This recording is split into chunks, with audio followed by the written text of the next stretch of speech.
Peace. This is a Meat and Potato Social production starring myself, the Warrior Alchemist, and today's topic for the occult family is the subconscious mind and results vary. Now, I'm sure many of you have read books or listened to other practitioners of the occult arts talking about what frame of mind or energy should you have when you do a ritual, especially if you're part of an esoteric group slash coven. I really want to expound on this because this is very important because some of the practitioners really don't tell you why you should or should not do certain things. So let mentor explain it to you in depth. Let's get into it. The subconscious mind, we know, responds to symbols and simple commands. And a lot of times when you're doing rituals, some of the mistakes, and I've seen people do it over and over again. Let's say if you have a reliance on chemicals, if you get high, or alcohol, this really can hurt your rituals because we know alcohol is a downer.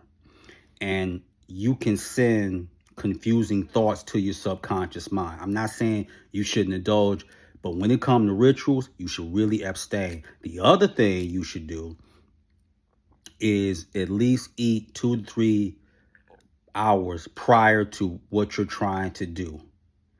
And the reason also that you are doing this, and I really want you to listen, is because you're bloated and you're really thinking about laying down.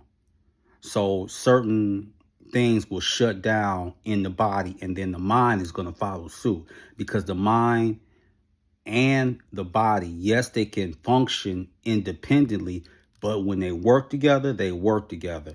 And for all you people that like to procrastinate, and many of you know who you are when you do it, or you vacillate where your mind is all over the place and you can't stop thinking about 2, 3 things.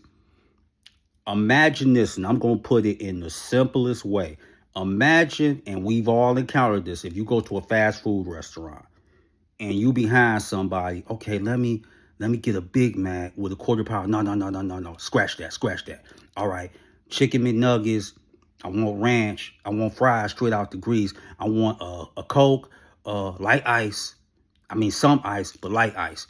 You're sending too much. And the cashier's looking at you like, that's how your mind is. You giving it so much that it's just like, the mind, especially the subconscious mind, likes to keep things simple.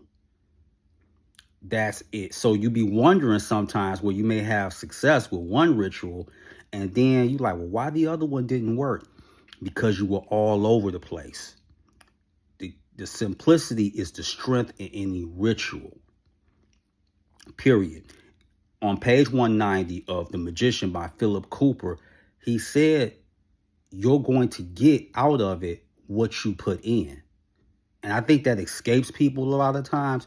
They want to make these rituals more complicated, or they go into it, I'm angry, I'm mad. This person said this to me. I want my lick back. Take it from the Kobe Bryant of magic. You don't have to waste precious rituals on somebody unless there's absolutely no choice. Let me tell you why. Karma is not moralistic. Karma is laws and attraction. You make intelligent decisions, good decisions, you're going to get good manifestations. If you make poor decisions, especially if you have all this information and you still do what you want to do as opposed to doing what you have to do, karma or the laws of attraction is going to respond. Okay? You don't wield your magic irresponsibly. The subconscious mind has a built-in immune defense system. That is what it has. So not only is it going to react simplistically, it's going to react with the best in your favor. So if something is supremely stupid, then it's not going to do that. So that's why sometimes your results will vary. They have to be realistic. Then 2, are you pushing towards that goal? And then 3, are you trying to just give your mind like 4, 5, 6, 7 things to do at one time? I want people to really think about that, because the subconscious mind is very powerful, but people don't know how to use it. And you have to be very, very careful with that. And then you got to look at the climate where you have a myriad of misinformation, even when it comes to the occult sciences and the dark arts. You do. And I'm not up here to pick on a lot of people, but a lot of people feel like because they read like 10 to 12 books, all of a sudden they are the darkest of us all and all that nonsense. No. Even your subconscious mind, which works in concert with your shadow and with your higher self, they will teach you to start discerning. But people go wrong with it because they don't trust it based on what? Their past. And your past, the wonderful thing about it is you can't take away from it, but you can't add on to it either. That's why it's called the past. So your results will vary based on how you approach it.